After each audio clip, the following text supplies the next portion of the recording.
tekan dia kat mana? Weh, ya Allah, ya Tuhanku. Oh, rupanya tekan saja. Dah boleh buka. Inilah kabinet yang ada di Signature Kitchen. Dan bila buat macam ni, sebenarnya banyak tempat kita boleh jimat. Ruangan kita lebih besar. Tolak balik je laci dia. Okey, tutup. Tak ada pembengkang. Dan juga selamat untuk kanak-kanak kecil yang suka berlari-lari dalam rumah. Jadi, nak kabinet dapur macam ni, datanglah Signature Kitchen, setia alam. Assalamualaikum warahmatullahi wabarakatuh. Apa khabar semua? Masih bersama saya Syafiq Liao dalam Liao Kitchen. Baik, hari ini saya nak kongsi satu resepi. Para penonton semua mesti tengok bahan atas meja saya ni, banyak kan? Sebenarnya ini menu yang paling senang nak buat dan boleh makan untuk buka puasa dan juga untuk kita bersahur dan boleh makan ramai-ramai lagi. Okey, baik. Saya tak nak cakap, saya nak perkenalkan menu hari ini adalah menu kita panggil sup shark fin. Tapi saya tak guna shark fin sebab kenapa? Kalau shark fin, dia akan potong sirip daripada ikan jerung itu sendiri. Jadi, bila dipotong, ikan jerung tu dia akan campak balik ke laut. Bila ikan jerung pupus, nanti saya akan cerita apa yang akan terjadi. Kita kongsi menu dulu. Okey, bahan utama untuk hari ini. Okey, stok ayam, iaitu air rebusan ayam. Itu penting. Air yang tadi saya rendam dengan cendawan. Bahan-bahan isi-isi dia, crab stick atau filet ketam yang kita biasa tengok tu, yang panjang-panjang tu. Lepas tu dicari-carikan. Okey, lepas tu isi ayam, nak guna bahagian dada ke, nak guna bahagian peha ke, tak kisah. Direbus dalam air. Inilah jadinya air rebusan tadi. Okey, lepas tu dicari-cari begitu juga. Nak mudah, nak cari mudah, sebenarnya boleh guna lesung batu, tumbuk dulu. Dia dah hancur, cari-cari je. Okey. Lagi kita ada cendawan kering yang telah direndam dan telah dipotong ikut hiris macam ni. Air dia jangan buang. Tapi sebelum rendam tu pastikan basuh dulu untuk kebersihan. Sebab kita tak tahu tempat berjemur cendawan ni macam mana. Jadi kenalah kita basuhkan bersih dulu, baru kita rendam dan gunakan air dia. Okey, halia ini pasti. Bawang putih. Okey, bahan-bahan untuk perisa. Sos tiram tak boleh tinggal.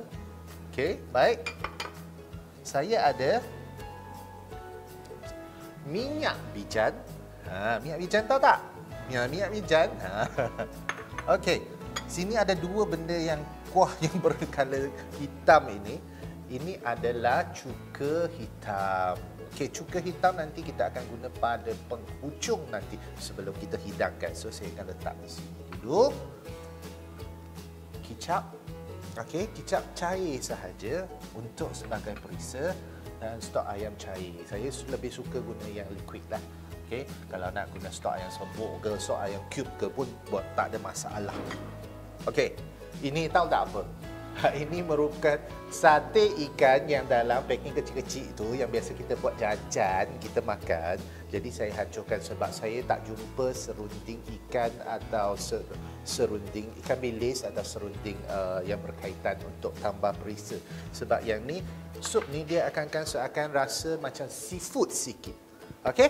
Jadi nak mula masak, saya akan buat. Okey, lupa ada gula.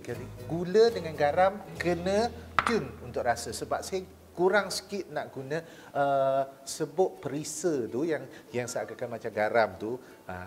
Lah biasalah Ajinomoto tu. Tapi saya tak guna sebab benda-benda ni semua dah ada sebenarnya perisa dia. Jadi untuk lebih sihat saya kurangkan. Okey, saya dah panaskan kuali. Okey, boleh. Masukkan minyak sedikit dalam okey, 2 sudu. 2 sudu. Pastikan minyak tu cukup panas ya. Okey. So saya akan masukkan bawang putih. Dah bunyi dah. Kadang-kadang minyak kita tak cukup panas bila kita masukkan bawang putih kita ke apa bahan-bahan yang kita nak tumis. Ya Allah, kenapa tak berbunyi kuali? Okey. Sampai dia wangi. Okey, sambil-sambil lah saya sambung balik. Kenapa? Apabila sebab jerung ni dia berkaitan dengan ekosistem. Selepas sirip dia dipotong dan orang yang ambil sirip jerung ni, dia campak balik jerung tu. Macam mana dia nak hidup dengan kehilangan sirip, kan? Kita kadang-kadang kalau salah satu anggota kita hilang pun kita rasa susah. Apatah lagi jerung yang nak hidup dalam lautan. Okey, antara kebaikan jerung ni, dia satu, najis jerung ni melupakan baja semula jadi untuk terumbu karang. Sekiranya mereka dah tak ada, pupus, macam mana terumbu karang, batu karang dalam dasar laut tu nak hidup? Maka kita tak ada peluang juga nak tengok batu karang yang dalam laut tu yang cantik-cantik itu. Okey, tumis juga. Tadi halia saya masukkan sampai wangi. Okey, nampak tak dia dah kekuningan. Api jangan kuat sangat. Kita tak nak hangitkan kita punya bawang ni. Okey, seterusnya saya akan masukkan kita punya cendawan. Cendawan agak-agaklah, kalau rasa tak nak banyak, tak perlu guna banyak, anggaran je. Yang ni sebab saya masak nanti bersama penerbit kita, adik-adik intern yang bersama saya ni untuk makan bersama nanti. Okey, tumis sampai wangi. Cuba tengok tuan-tuan. Okey. Okey, kita kuatkan api. Cuma yang tak best ya. Kalau kadang-kadang buat apa dapur elektronik ni tak perlu nak pegang-pegang macam ni. Dia bukan tak best kalau sebab kita dah biasa kan, kebiasaan manusia kan. Jadi cuma keadaan macam ni kadang-kadang kita tak nak yang biasa mungkin terpaksa berubah seperti yang sebelum ni kita mengalami masa pandemik COVID dulu. And jadi masa pandemik ni pun kita kena ada kehidupan normal baharu. Jadi itu antaranya perubahan dalam hidup rutin harian kita. Okey, dah wangi. So saya akan masuk stok ayam saya. Jadi untuk menu ni saya tak guna dengan air dah sebab air dah ada stok ayam ni. Okey. Masukkan. So anggaran kita nak masak untuk berapa orang lah. Kalau kita nak kat rumah nak masak anggaran untuk 4-5 orang untuk makan 2 kali, mungkin kita guna 2 mangkuk air dah cukup dah. Okey. Okey, ni air cendawan tadi saya masukkan juga. So sebenarnya banyak bahan-bahan sumber-sumber daripada bahan-bahan yang kita guna ni boleh guna untuk masakan. Itu antaranya kenapa kadang bila kita tengok kawan-kawan Tionghoa kita, masyarakat Cina kita, dia masak sup dia tak guna sup buncut atau rempah-rempah yang banyak. Dia banyak guna pati daripada bahan itu sendiri. So saya biarkan sekejap. Saya akan bagi sup ni didih dulu. Nanti kita kembali untuk sambung langkah-langkah seterusnya untuk menu ini. Alhamdulillah, air saya dah didih. Yang tadi saya tumis dengan bawang putih, halia dengan cendawan tadi. Okey, sekarang saya nak masukkan isi ayam yang saya carik tadi. Masukkan dulu.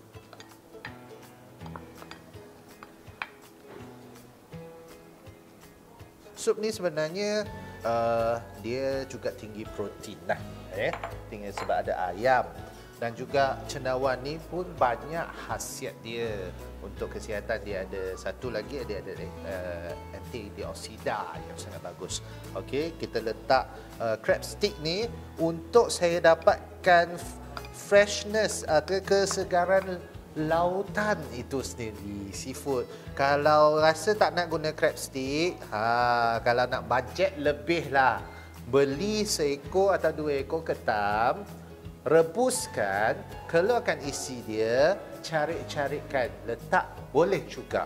Tapi yang tu kos tinggi sikit lah. Kalau untuk kawan-kawan yang bujang di rumah, nak masak untuk berbuka puasa bersama kawan-kawan, nak jimat, boleh guna crab stick lebih jimat. Okey, saya kena biar dulu untuk renehkan dia supaya rasa ayam tu boleh keluar balik dalam isi tu untuk diserap, dimasuk dalam sup saya. Penutup. Okey. So crab stick ni saya pun biar dulu.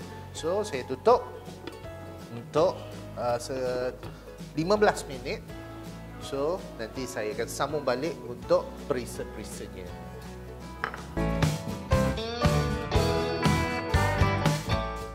Alright, alhamdulillah, saya punya sup dah didih. Nampak tak? Wah, Masya Allah, Subhanallah. Ya Allah, saya tengok pun lapar. Ini antaranya bila kita berpuasa, masuk dalam dapur, salah satu ujian yang paling besar bagi saya ialah ini. Okey, saya akan bubuh sedikit garam. Lebih kurang macam inilah. 1 sudu teh. Lebih sikit. Okey, gula dalam 1 sudu. Okey. Ini sos tiram saya akan bubuh habis. So dalam 1 sendok lah. Okey. Jangan bazir. Biasa kalau kita kat rumah kan, kita akan tuang guna botol, tuang kat sendok.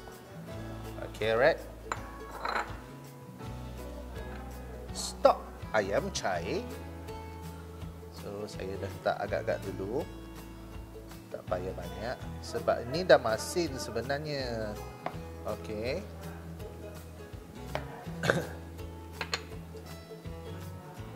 Okey, ini kicap Ini cuka hitam Cuka hitam macam mana nak beza sebenarnya?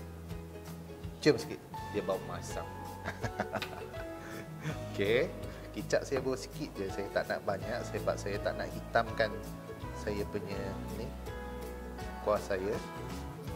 Okey, so just slightly a bit brownish macam tu dah. Sikit koko, taklah pucat kan. Okey. Saya akan masukkan minyak bican sedikit je.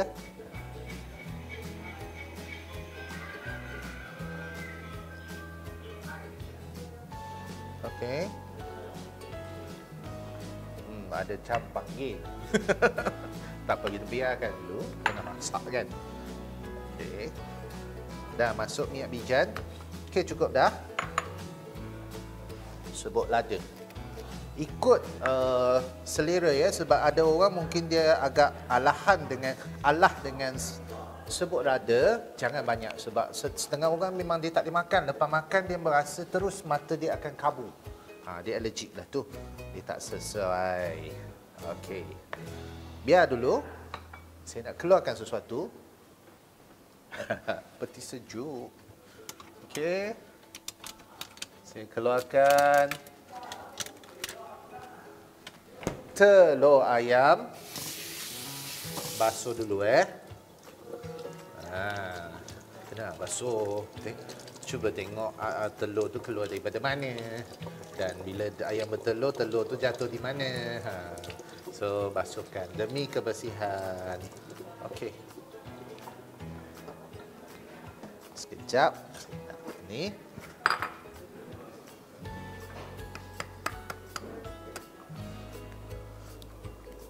Okey, telur ni sebenarnya saya nak telur putih sahaja. Okey, so asingkan macam tu. Kalau siapa ada kemahiran untuk mengasingkan masa mula-mula tu, boleh juga guna. Ni jangan buang sebenarnya telur ni. Telur kuning dia boleh guna nanti. Okey. Asingkan. Alright. Okey. Dah didih dah. Bismillahirrahmanirrahim. Okey, cantik dah kita punya kuah. Nampak tak sini ada tepung? Bukan tepung gandum ya. Ini adalah tepung ubi kentang saya gunakan. Dia lebih, bila kita buat, dia punya kuah lebih cantik, lebih berseri. Okey, sebelum tu saya buburkan sikit air yang dah ditapis. Senang kan ada dapur macam ni? Wih, ya Allah. Idaman. Bukan idaman apa suri rumah je. Idaman tukang masak dapur macam saya ni. Kalau ahli home kitchen ada dapur macam ni, saya rasa hari-harilah suruh isteri saya, sayang, cutilah abang yang masak. Tapi tak boleh, kadang-kadang kita kerja kan. Jadi ada urusan.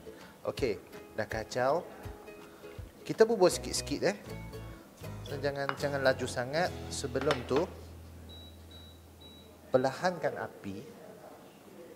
Masukkan.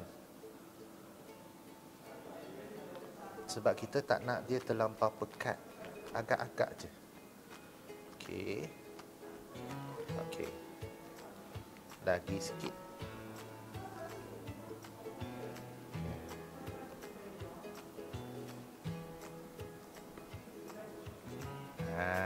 Nampak? Biar dulu sebab ni kacau.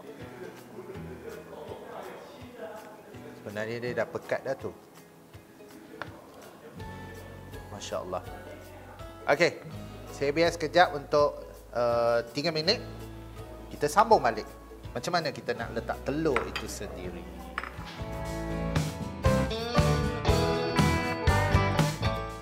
Okey, baik. Kita punya ni dia dah siap dah. Nampak tak pekat dia? Kita tak nak pekat sangat sebab kadang-kadang ada orang dia rasa pekat tu dia rasa geli tekak pula. Okey. So saya akan masukkan telur putih. Tadi saya asingkan kan. Okey. Api jangan kuat sangat. Sederhana.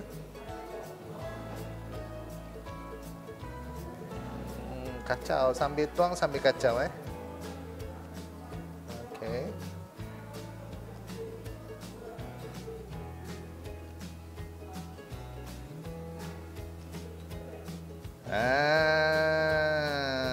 Kalau nampak, tengok dia dah jadi macam dia punya putih telur tu. So dia bertambah serilah untuk sup kita ni. Okey, sebenarnya dia dah siap dah sup kita. Ini sup, bukan sup shark fin betul, tapi saya panggil dia lebih ke arah sup. Kita panggil sup seafood lah. Okey, boleh tak sup seafood? Okey lah, good. Dia kalau Chinese dia panggil dia yu ci tang, tapi saya tak guna shark fin untuk jaga ekosistem. Okey, saya dah siap dah. So saya dah boleh hidang. Cang-cang. Senang kan? Okey. Saya boleh ni offkan api. Saya nak sendok besar sikit, senang nak cedok. Dan ni letak tepi. Okey. Masya-Allah. Nampak tak? Itu antaranya kegagalan sedikit. Telur putih dia masih berketul. Tak cukup. Kacau tak cukup.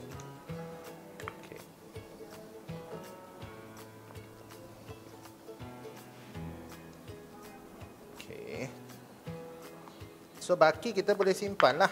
Kalau untuk sahur, sahur pun makan sup panas-panas. Lepas tu buka puasa, kita rasa sup pun panas-panas dengan nasi. Ya Allah, mencabar. Okey. Tadi saya kata ni cuka hitam. Tuang sikit. Ikut selera masing-masing sebab dia masam. Okey. Lepas tu sate ikan atau serunding ikan bilis pun boleh. Tabur sikit ke atas. Okey. Untuk dapatkan dia punya freshness, kesegaran lautan itu sendiri. Okey, baik. Alhamdulillah, sup kita, sup shark fin tiruan dah siap. So saya harap semua penonton, follower kita, peminat kita boleh cuba menu ini.